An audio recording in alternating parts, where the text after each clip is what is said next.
Bueno, entonces, este desconcierto, ya les digo, un desconcierto parcial, porque muchos incluso discutían el propio experimento, ¿no? La precisión del propio experimento. Fue resuelto en forma definitiva por esta persona que vemos acá, por Albert Einstein, el padre de la relatividad, tanto especial como general, y resuelto, digamos, en 1905. Pero me parece interesante compartir con ustedes esta carta de un Einstein muy jovencito, tenía 20 años, faltaban aún 6 años para que descubriera, digamos, su teoría especial de la relatividad especial. Esta carta a Mileva Maric, la que sería su primera esposa, en 1899 dice: estoy más y más convencido que la electrodinámica de los cuerpos en movimiento, tal como se presenta hoy, no corresponde a la realidad y que será posible formularla de una manera más sencilla. La introducción de la palabra éter en las teorías de la electricidad conduce a la idea de un medio acerca de cuyo movimiento hablamos sin la posibilidad, según pienso, de atribuirle ningún sentido físico a semejante discurso.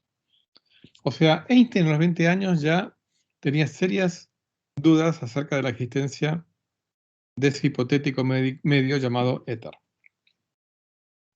Y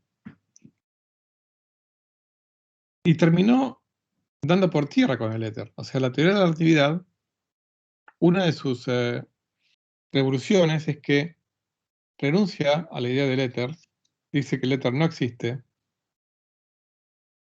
que la luz se propaga en el vacío, con lo cual los campos eléctricos y magnéticos son como entidades en sí mismas, si quieren. O sea, como para ponerse un ejemplo, el sonido es una onda elástica que se transmite por el aire. O sea que el sonido en realidad son vibraciones del aire, ¿no?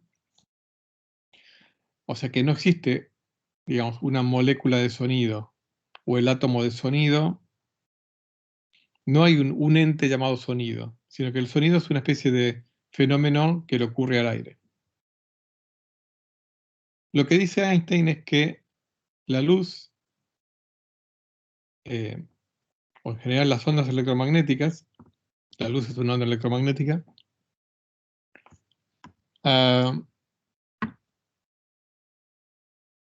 es una entidad en sí misma. O sea, el campo electromagnético es un ente en sí mismo. No son las vibraciones de nada ajeno, sino que es un ente, es una entidad en sí misma. No necesito recurrir a un ente hipotético llamado éter, sino que el propio campo electromagnético es un ente, es una cosa que existe por sí misma y que se propaga en el vacío, como se puede propagar un planeta o una partícula. Esa es una de las grandes revoluciones conceptuales de la relatividad. En lo que respecta a la historia del vacío, esto es lo único que les voy a decir por el momento de Einstein. Lo que pasa es que además esta revolución implicó una revolución en nuestros conceptos del espacio y del tiempo, pero bueno, eso nos llevaría a otras cuestiones de las cuales por el momento no vamos a hablar.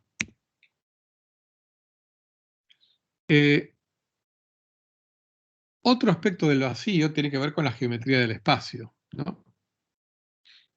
Y en el siglo XIX hubo otra revolución, pero más en lo que es la matemática y la geometría en particular, pura. En general la matemática se fue desarrollando enormemente entre los siglos XVIII y XIX, y se fueron descubriendo estructuras matemáticas no necesariamente ligadas con la realidad. Un ejemplo destacado fue el descubrimiento de las llamadas geometrías no euclidias, de la mano de estos tres protagonistas que están acá, Nikolai Lobachevsky, un matemático ruso, y János Bolyai, otro matemático húngaro, y el gran Johann Carl Friedrich Gauss, el matemático alemán.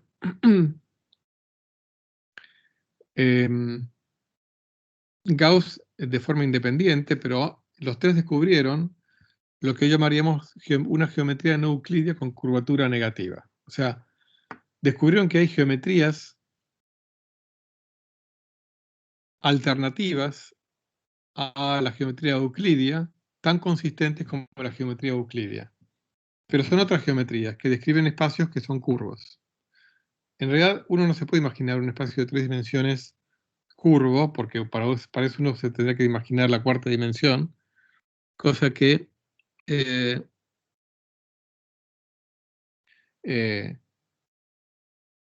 uno no se puede imaginar la cuarta dimensión, 4 dimensiones espaciales. Uno se imagina hasta 3. Pero sí uno se puede imaginar perfectamente un espacio bidimensional curvo. Y el ejemplo más conocido sería el de la superficie de la Tierra. La superficie de la Tierra es el espacio que describe la superficie de la Tierra es un espacio de dimensión 2, pues es una superficie, que tiene curvatura. O sea, si uno, por ejemplo, esto se lo comento nada más, si uno dibuja un triángulo en la superficie de la Tierra, que sea bastante grande, se va a dar cuenta de que la suma de los ángulos interiores de ese triángulo suele dar un poco más que 180 grados. Cuanto más grande sea ese triángulo, mayor va a ser la discrepancia. Cuando todos ustedes saben que la suma de un triángulo en el espacio euclidio da 180. Bueno, en la superficie de la Tierra puede dar mucho más de, mucho más de 180. Y eso es producto de la curvatura de la superficie. Bueno, entonces la superficie de la Tierra es un espacio geométrico de 2 dimensiones y que no es euclidio, es otro espacio. Con lo cual, el espacio, aún el espacio vacío, al menos como posibilidad matemática, pasa a ser como algo proclive a tener una propiedad que es su geometría. O sea, el espacio vacío, aún el espacio vacío, uno puede sobre él decir cosas. O sea, es curvo, es plano, y si es curvo, ¿qué curvatura tiene? ¿Cómo se deforma? ¿La curvatura es constante en todas partes o va variando?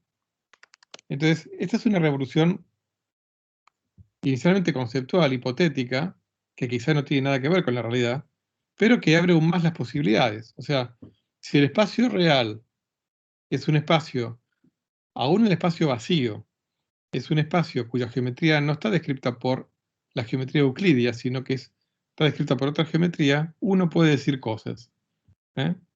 Cuestiones geométricas, aún de un espacio vacío.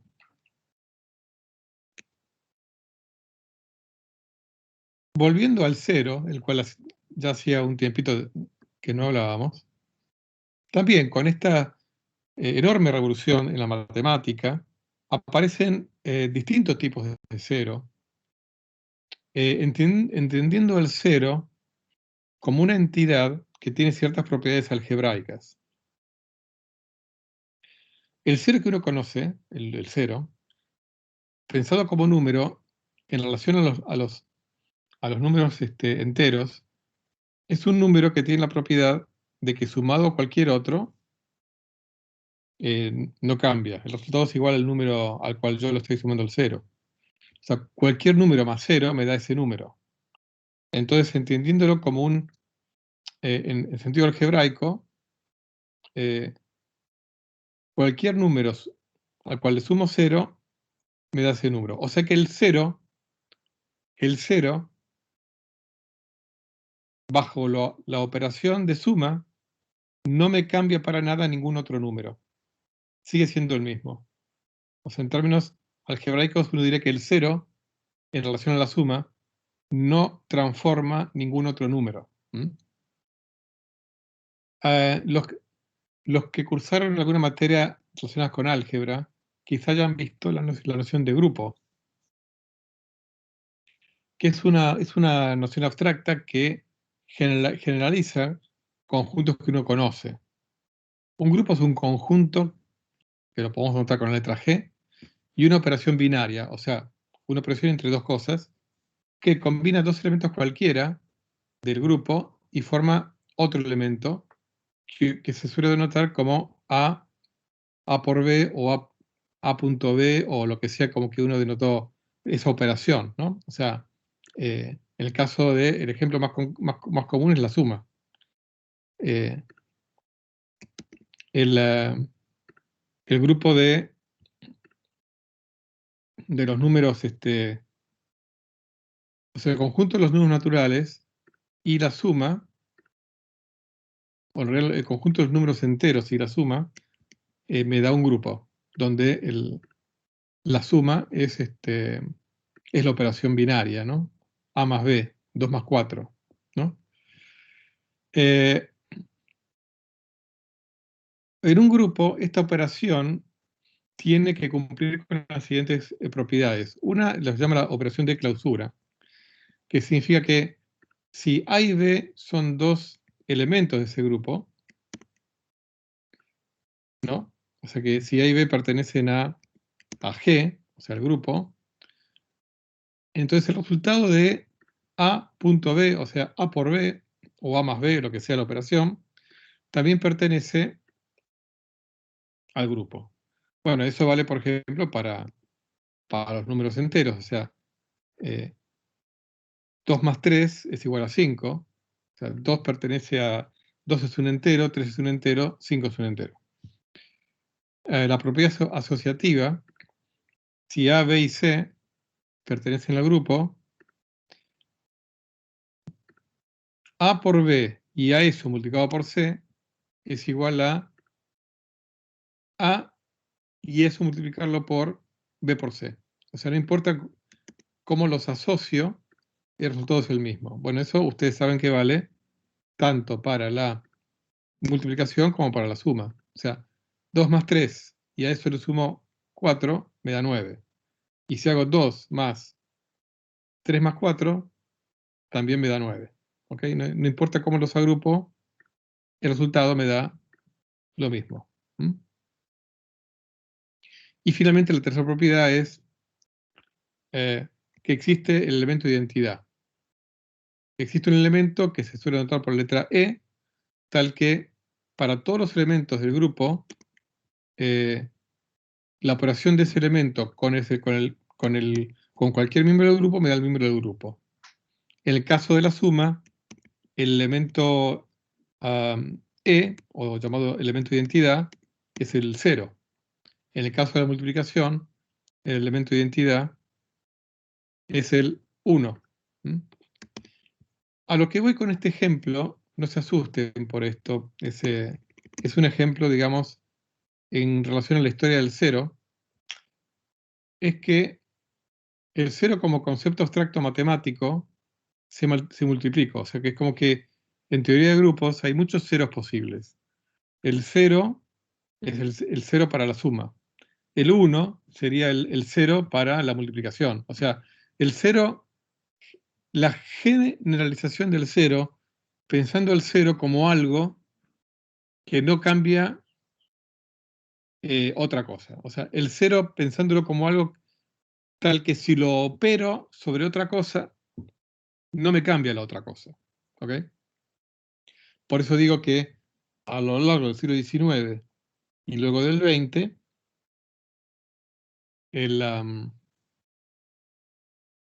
los ceros se multiplican. ¿Mm? Como, un poco acá digo un poquito lo que les dije antes, ¿no? O sea, el cero es lo que no modifica a lo otro. Sería como una especie de resumen medio filosófico, ¿no? Y acá doy ejemplos, ¿no? El cero es la suma, el cero de la suma es el cero de la multiplicación es el 1, el cero de las traslaciones espaciales es el vector nulo. O sea, el vector 0, 0, 0 sería un vector que no me traslada a ninguna parte, ¿no? Y así para otro cero, que en este caso sería una especie de un vacío matemático o la nada matemática, el conjunto vacío. La teoría de conjuntos que se fue desarrollando a lo largo del siglo XIX y luego en el XX, de la mano inicialmente de George Boole, que fue un gran lógico matemático. Por un lado fue el primer lógico, luego de más de 2000 años, que aportó algo a la lógica, que hasta ese momento la lógica seguía siendo la lógica de Aristóteles. Nadie más, bueno, la lógica de Aristóteles sigue siendo la lógica, o sea, sigue siendo, digamos, la lógica válida. Lo que hizo Boole fue enriquecerla, ampliarla. Y también Boole fue el creador del concepto de conjunto. Una de sus obras más importantes es Las leyes del pensamiento, de 1854. Bueno, y en esta teoría de conjuntos, un conjunto es una noción muy amplia, ¿no? Que como su nombre lo indica, es un conjunto de cosas, lo que el idioma castellano indica, ¿no? Un conjunto de cosas. Puede ser un conjunto de personas, de números, puede haber conjuntos finitos, infinitos. El conjunto de números pares es un conjunto infinito. Acá a este conjunto lo llamé loco, porque es un conjunto cuyos miembros son muy disímiles entre sí. Habrá un conjunto en donde tengo como 5 elementos, pero fíjense, los dos primeros elementos a su vez son conjuntos, el A y B que estaba acá. El tercer elemento es el color rojo, el cuarto elemento es la palabra rojo. El quinto elemento es el conjunto infinito de todos los números pares. O sea, uno puede inventarse conjuntos de lo más exóticos y estrambóticos que uno se le pueda ocurrir. Porque además, en teoría de conjuntos, un conjunto puede ser elemento de otro conjunto. Bueno, y el conjunto, digamos, pilar de la teoría de conjuntos es el conjunto vacío. Que uno puede denotarlo con estas llaves, donde no hay nada adentro, o con este, digamos, cero tachado, que también denota el conjunto vacío. Entonces el conjunto vacío es un conjunto fundamental, es un concepto fundamental en teoría de conjuntos, y está dado por esto, por un conjunto que no tiene ningún elemento, no tiene elementos. Pero como cualquier conjunto puede ser elemento de cualquier otro conjunto, el conjunto vacío puede ser elemento de otro conjunto. Entonces los matemáticos han llegado al extremo, y esto sobre todo de la mano de Bertrand Russell y Alfred Rudd Whitehead a principios del siglo XX, donde desarrollaron toda la aritmética a partir de la teoría de la lógica, en donde el número 0, se identifica con el conjunto vacío. El número 1 se identifica como el conjunto cuyo único elemento es el 0, o sea, el conjunto cuyo único elemento es el conjunto vacío. Fíjense que para teoría de conjuntos, este conjunto es diferente a este. O sea, el conjunto vacío, por definición, es el único conjunto que no tiene elementos. Ahora, este conjunto no es el conjunto vacío. Este conjunto es el conjunto cuyo único elemento es el conjunto vacío, que no es lo mismo que esto. Entonces, en esta construcción, el número 1 es esto que está acá. El número 2 es el conjunto que tiene dos elementos, el 0 y el 1, con lo cual si uno lo reemplaza por lo que es, fíjense lo que es el número 2, ¿no? Termina siendo toda esta cosa rara. El número 2 es el conjunto cuyo primer elemento es el conjunto vacío y cuyo segundo elemento es el conjunto cuyo único elemento es el conjunto vacío. Bueno, y así uno puede seguir. El número 3 es el conjunto cuyos elementos son 3 y son los números 0, 1 y 2. Si uno reemplaza las definiciones de los números 0, 1 y 2, termina en algo así, pero mucho peor, ¿no? O sea que es muy curioso cómo uno puede construir toda la aritmética, todos los números naturales, con el conjunto vacío. ¿Eh? Es muy loco. O sea que con la nada, ¿eh? Esto se parece a las muñecas rusas, las mamushkas, conjuntos de conjuntos de conjuntos, abusando del lenguaje, con la nada yo me puedo construir todos los números naturales. ¿Eh? Haciendo un poquito abuso del lenguaje. Lo que estoy diciendo es que con el conjunto vacío me puedo construir todos los números naturales. ¿Mm? Bueno, y hablando justamente de Bertrand Russell, como les conté, el autor de esta obra llamada Principia Matemática, que aparte fue un famosísimo filósofo del siglo XX, y bueno, y fin del siglo XIX, que llegó a ganar el premio Nobel de Literatura, como no existe el premio Nobel de Filosofía, y el estilo literario de Russell era muy bueno. Los invito a leer cualquier libro de Russell, tiene muchos libros incluso de divulgación, muy amenos de leer. Le dieron el premio Nobel de Literatura. Bueno, en un artículo de 1901, llamado un reciente trabajo, o recientes trabajos acerca de los principios de las matemáticas, en Russell escribía: la matemática pura consiste enteramente de aseveraciones tales como: si tal o cual proposición es verdadera acerca de algo, entonces tal otra proposición es verdadera acerca de esa cosa. Es esencial no discutir acerca de si la primera proposición es realmente verdadera, ni mucho menos decir qué es esa cosa acerca de la cual es supuestamente verdadera. Si nuestra hipótesis es acerca de algo y no acerca de alguna o más cosas particulares, entonces nuestras deducciones constituyen matemática. Entonces la matemática puede ser definida como la disciplina en la cual nunca sabemos de qué estamos hablando ni si lo que estamos diciendo es verdad. Bueno, Russell tenía un estilo muy irónico a veces. Lo que está diciendo Russell acá es que la matemática la matemática pura es una disciplina que lo que hace es deducir proposiciones acerca de otras proposiciones sin cuestionarse acerca de si la proposición de partida tiene que ver o no con la realidad. ¿Eh? O sea, si me está diciendo algo verdadero acerca de algo. O sea, la matemática de lo que trata es de, partiendo de proposiciones, deducir otras proposiciones. ¿Ok? La matemática o las matemáticas, algunas pueden tener relación con la realidad y otras no.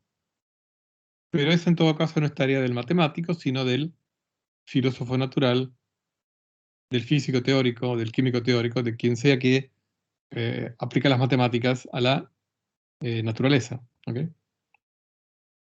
O sea que cuando estamos hablando del conjunto vacío, estamos hablando de matemáticas, y en todo caso estamos hablando del cero y no de la nada o del vacío, sino del cero.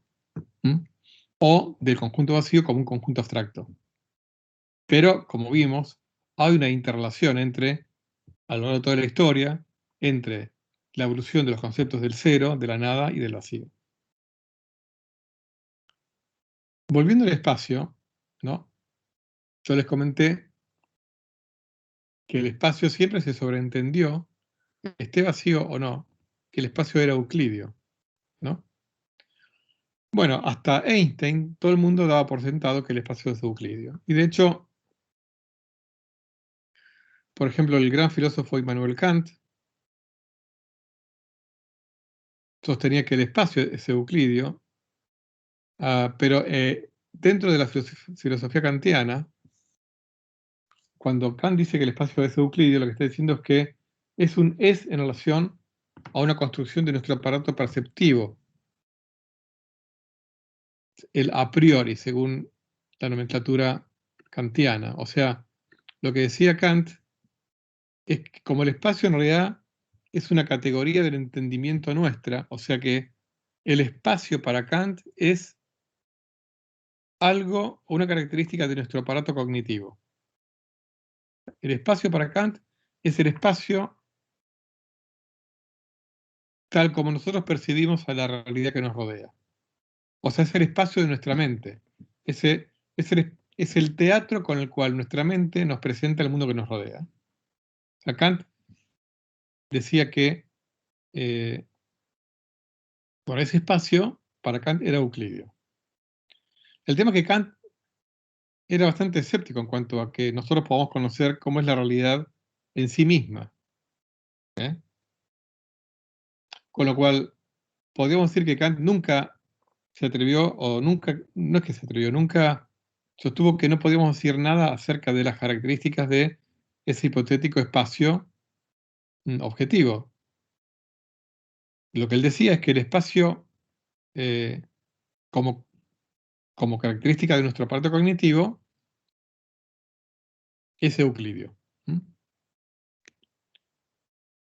Einstein, que en ese sentido no era kantiano, sino que él creía que había una realidad más allá de nuestro aparato cognitivo, tal como vimos, como les comenté un poquito, es que él sostenía, a partir de 1915, cuando él termina de construir su teoría general de la relatividad, en la cual entiende la gravedad como una curvatura del espacio-tiempo.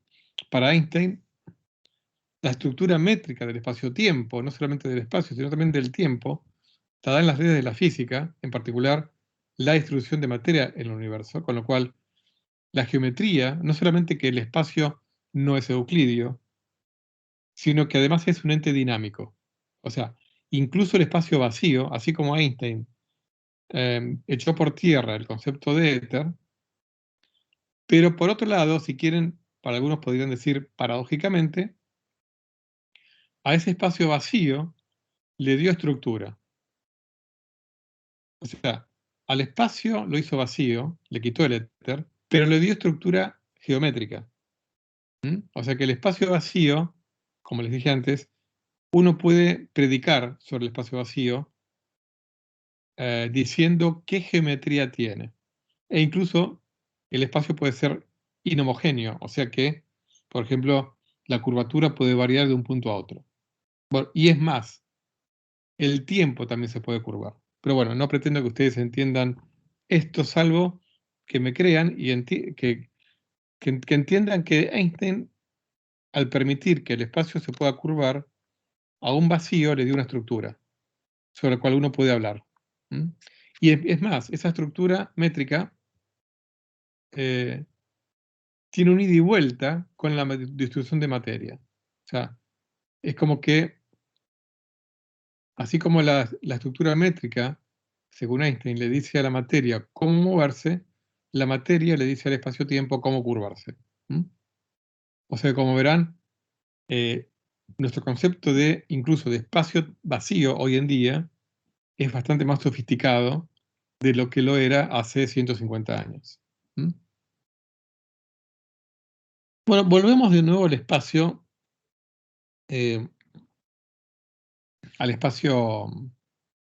físico, ¿no? Al espacio físico vacío, pero el espacio del cual hemos hablado hace un ratito. O sea,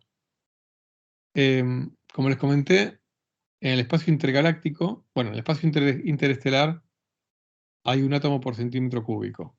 Vamos a hacer esto un poquito mejor. En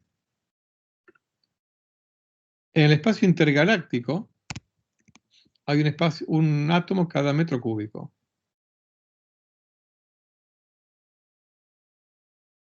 ¿Aporta algo esto? Por eso puse acá la pregunta. ¿Es inútil el espacio en el sentido de ese espacio cuasi vacío?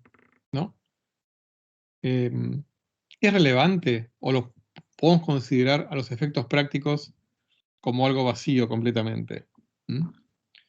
Acá puse 411 fotones por centímetro cúbico. ¿Por qué puse 411? Bueno, es más aproximadamente, ¿no? Es más o menos la estimación de la densidad de fotones por centímetro cúbico de lo que se conoce como el fondo cósmico de radiación. O sea, los restos de la gran explosión los restos del Big Bang, los restos de la época en que todo el universo estaba a miles de grados,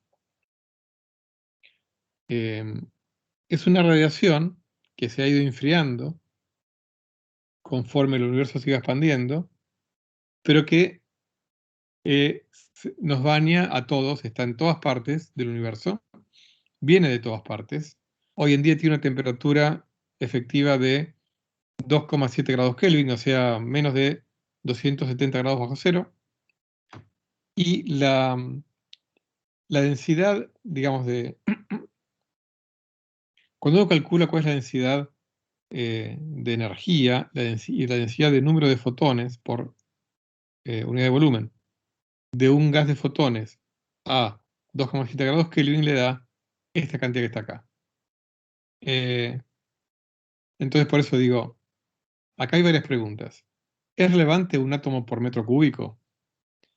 ¿En qué sentido nos afecta la vida 411 fotones por centímetro cúbico? Y como otra pregunta independiente que va más allá, aún en la ausencia de átomos, porque digamos, un átomo cada metro cúbico significa que hay, la mayor parte de este metro cúbico no tiene nada. Entonces, ¿cuán vacío es el vacío? ¿Eh? Bueno, son todas preguntas que para algunas podemos responder algo, para otras no tanto. Bueno, acá esto simplemente les muestro, aunque no pretendo que entiendan nada de esto, esta es la pinta que tienen las ecuaciones de Einstein, donde vinculan la geometría del espacio-tiempo, está en el lado izquierdo del signo igual, y la distribución de materia está dada por el lado derecho, el miembro derecho del signo igual.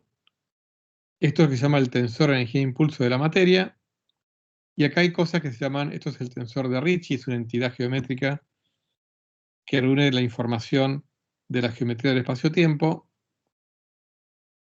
Esto es lo que se conoce como el tensor métrico, y esto es el escalar de curvatura. No tienen por qué entender nada de esto, simplemente para algunos tómenlo como una especie de primer encuentro con la teoría de la relatividad general. Bueno, Einstein fue el primero que propuso una teoría alternativa a su propia teoría de la relatividad general, agregándole un término aquí, que no estaba en la teoría original. Este término, donde acá hay una constante que se llama la constante cosmológica. ¿Mm? Muy bien. Acá hay una cuestión, ¿no? Y es que esto es algo que a Einstein mucho no le gustaba, y es que en el caso extremo en que no hubiera nada en el universo, o sea, como el tensor de energía e impulso de la materia reúne toda la información sobre la materia, si no hay nada, en el sentido de que no hay materia, aquí tendría un cero. Bueno, si aquí tengo un cero, hay soluciones a estas ecuaciones en donde el universo digamos, tiene propiedades no triviales geométricas. ¿Eh? Por supuesto que hay cantidades que se hacen cero, geométricas, pero hay otras que no.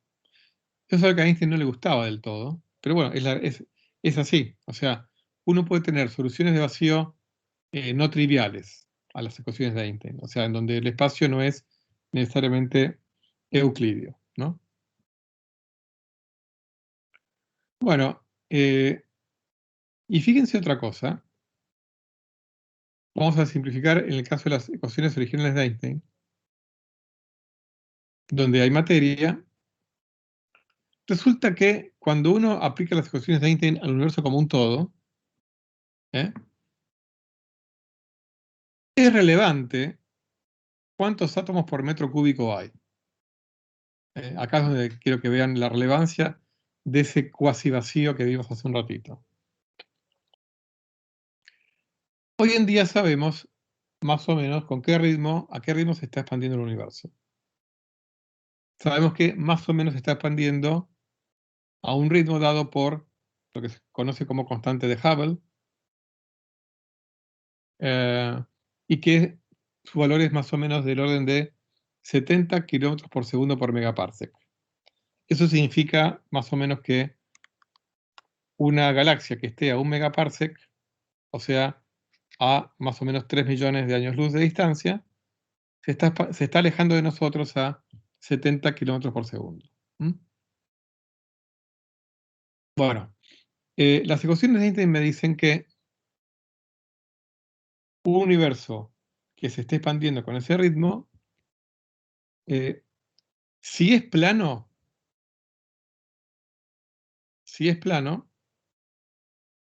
tiene que tener una densidad de materia, ¿no? Una densidad de materia, o sea, cuántos kilos eh,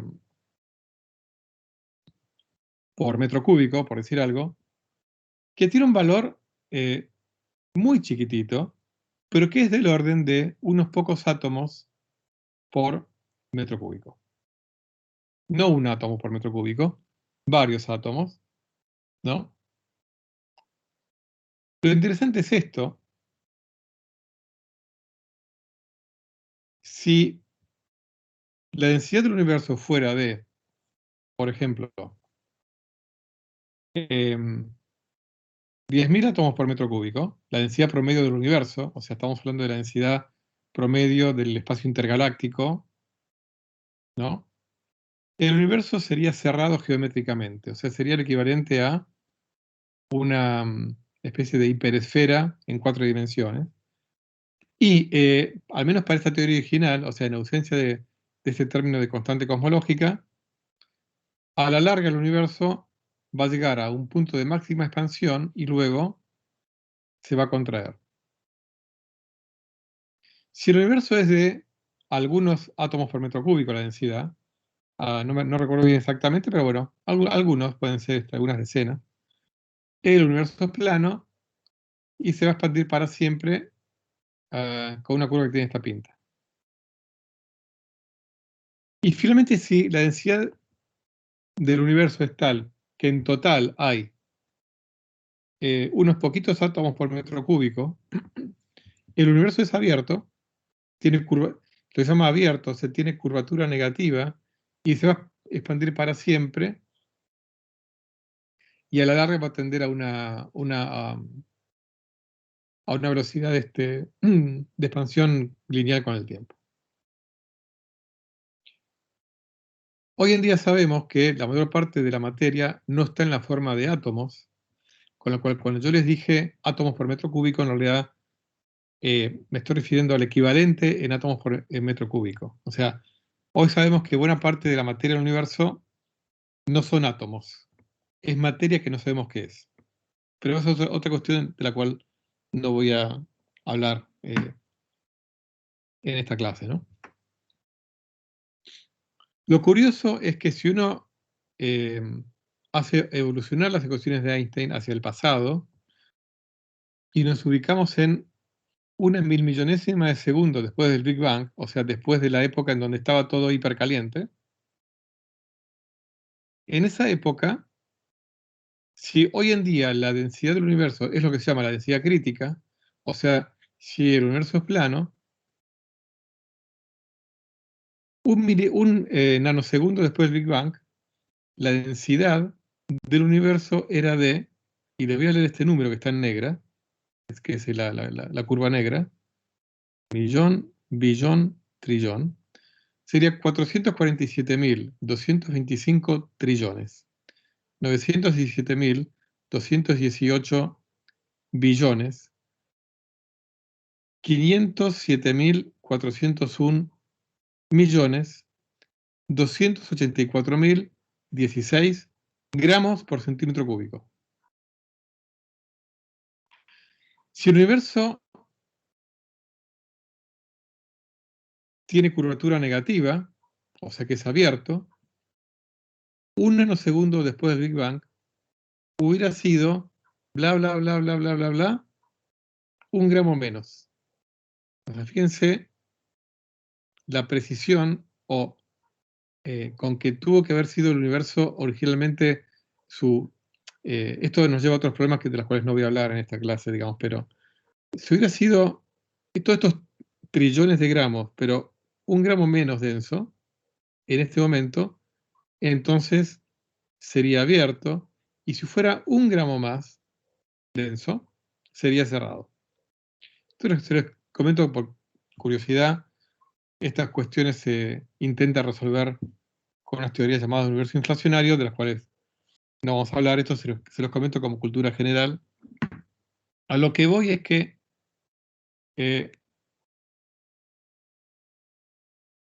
si hoy en día el número o el equivalente, la densidad de materia, no importa si son átomos u otra cosa, si la densidad de materia en el universo, en el espacio intergaláctico, y en promedio en el universo, es de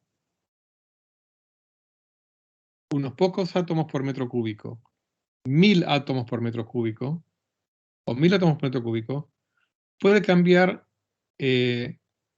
la geometría de todo el universo. Esa es la diferencia entre que sea abierto o que sea cerrado. Su curvatura sea positiva, negativa o plana. O sea, que la densidad de materia en total, ya sea en la forma de átomos o de otra cosa, sea de pocos átomos o miles de átomos por metro cúbico, cambia completamente la geometría del espacio. O sea, a ese punto llega la relación entre la geometría del espacio-tiempo y la cantidad de materia. O sea que ese cuasi vacío igual es muy relevante y no lo podemos considerar como vacío directamente. Es importante la diferencia entre ese vacío, entre ese cuasi vacío, cuán cuasi vacío es, básicamente. Bueno, creo que hasta acá es suficiente por hoy.